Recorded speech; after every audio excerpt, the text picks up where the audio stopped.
Marcos capítulo 10. Antes de empezar, quiero decirles que Mateo 19, lo repito, Mateo 19, es prácticamente lo mismo que Marcos 10. Mateo lo narra a su manera. Acuérdense que cada evangelio es la narración de estos testigos oculares que estuvieron ahí presentes. Marcos no estuvo presente en muchas cosas, pero Pedro, el apóstol Pedro, le dictó a Marcos, ¿no? Es lo que nos enseña la historia, la tradición histórica.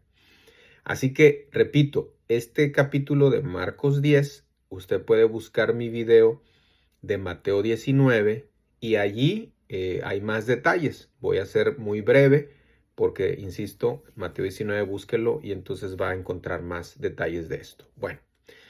La primera enseñanza que vemos en Marcos 10, de los versos 1 al 12, Jesús habla sobre el divorcio, enseña sobre el divorcio.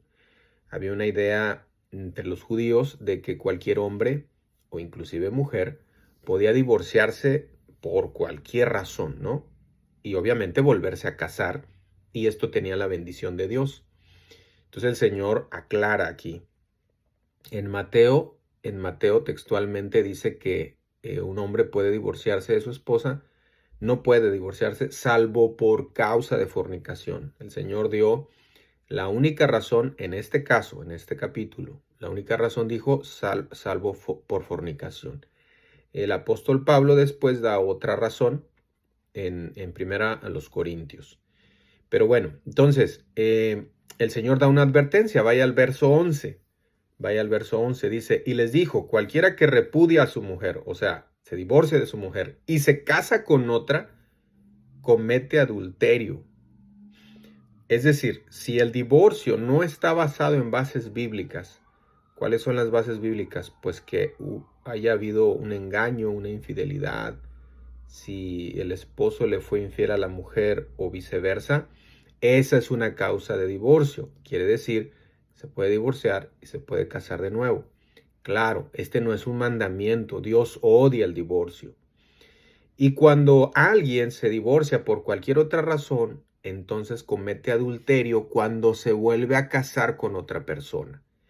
Y además, dice el verso 12, vaya al verso 12, y si la mujer repudia a su marido y se casa con otro, comete adulterio. ¿Sí ven?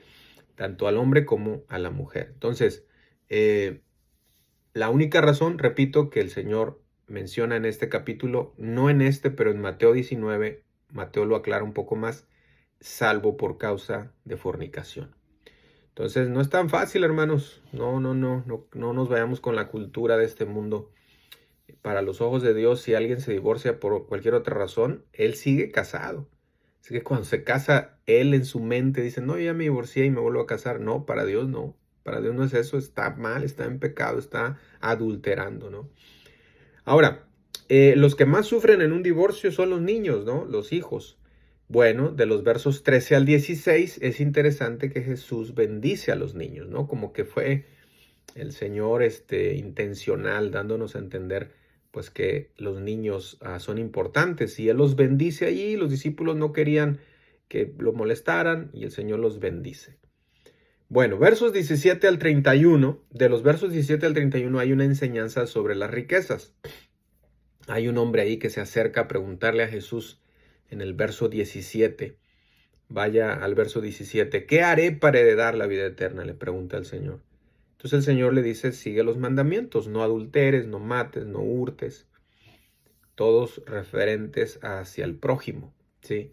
Hacia el prójimo, no hacia Dios, sino hacia el prójimo. No adulteres, no mates, no hurtes. Y este hombre le contesta al Señor en el verso 20, todo lo he guardado desde mi juventud, ¿no? O sea, todo, he sido obediente a todos estos mandamientos. Claro, usted y yo sabemos que no era verdad, ¿no? No hay hombre, no hay mujer que pueda cumplir con todos estos mandamientos. Además, hay una falsa interpretación cuando la gente dice, sí, yo soy bueno, y está mal en su corazón, en su mente. ¿Por qué? Porque el Señor nos enseñó en el monte, en el Sermón del Monte, que el verdadero significado de la ley no está en las acciones, sino en el corazón. Es decir, yo o cualquiera pudiera no adulterar con una mujer, pero en mi corazón hay el deseo, en mi corazón hay el deseo de adulterar. No lo hay físicamente, pero en el corazón sí, y entonces eso es pecado. Yo o cualquiera de ustedes no pudiera matar a nadie, ¿no? Dices tú, pues yo soy inocente, yo no he matado a nadie, pero en nuestro corazón ya lo hemos hecho. Hay gente con la que no hablamos, hay gente que la odiamos. Eso es un homicidio en el corazón. Entonces el Señor va más allá que las acciones, sino en el corazón. Eso es lo que nos enseñó en el Sermón del Monte. Ahora ve ahí al verso 21. Dice el verso 21, entonces Jesús mirándole le amó. Es decir, pues estás mal, ¿verdad? Pero le amó. Yo quisiera haber visto esa mirada porque Marcos nos da esa descripción. Mirándole le amó. No sé de qué manera fue que para Marcos esto es una mirada de amor.